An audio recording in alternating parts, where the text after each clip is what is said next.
चलित आर्थिक वर्ष घरोई बजार अभिवृद्धि 6.5% छुईबार संभावना रही। युद्ध जोगु देशर अर्थनीति उपरे स्वल्प मियादी प्रभाव रहिबो बोली भारतीय शिल्प महासंघ तथा सीआईआई अध्यक्ष संजीव पुरी कहते। श्री पुरी कहते कि व्यवसाय क्षेत्र में रहिथिबा विभिन्न प्रतिबंधक सत्वे देशर राष्ट्रीय हित को नजर रखी वाणिज्यिक अंशीदार सहित चुक्ति करने आवश्यकता रही।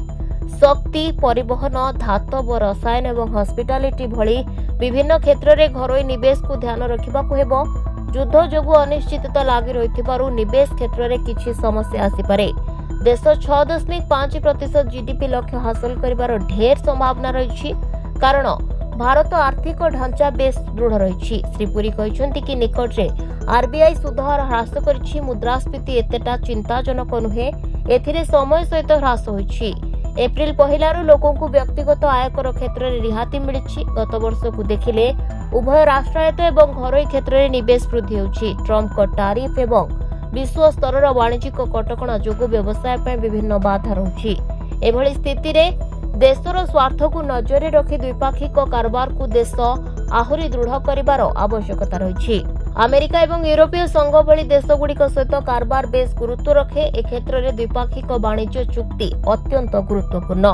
सेहिभली विभिन्न क्षेत्र में प्रतिस्पर्धा बढ़ाइबा लागि त्रिस्तरीय संरचना निर्माण करबा लागि श्री पुरी परामर्श दैछन्ति। कृषि जलवायु परिवर्तन एवं शिल्प अनुकूल वातावरण उपरे आहुरी अनेक काम करबाकू हेबो। सेहिभली अभिवृद्धि एवं प्रतिस्पर्धा घरोई बजार लागि अत्यंत गुरुत्व बहन करुथिबारु एहा उपरे अधिक पदक्षेप लोड़ा। आगामी दिन में सुध हार आहुरी ह्रास होइपारे। एबे ग्रामीण चाहिदा बढ़ुछि, शहरी चाहिदा सामान्य स्थिर रही। आगामी किछि मासरे एथिरे वृद्धि परिलक्षित हेबो।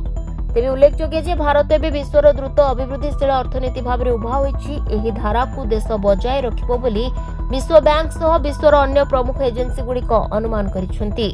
घरोई बजार दृढ़ चाहिदा, निवेश रे वृद्धि एवं सेवा क्षेत्र में उल्लेखनीय योगदान जोगु यह अर्थनीति को ऊर्ध्वमुखी करिबारे सहायक होइछि। सेभली घरोई बजार 2025 रे विश्वर चतुर्थ बृहत अर्थनीति हेबो बोली आकलन करा जायछि।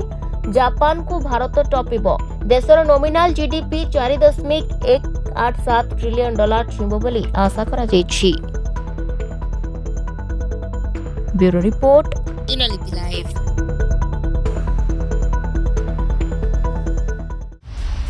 दिनलिपि लाइव को एबे ही लाइक शेयर सब्सक्राइब करंतु।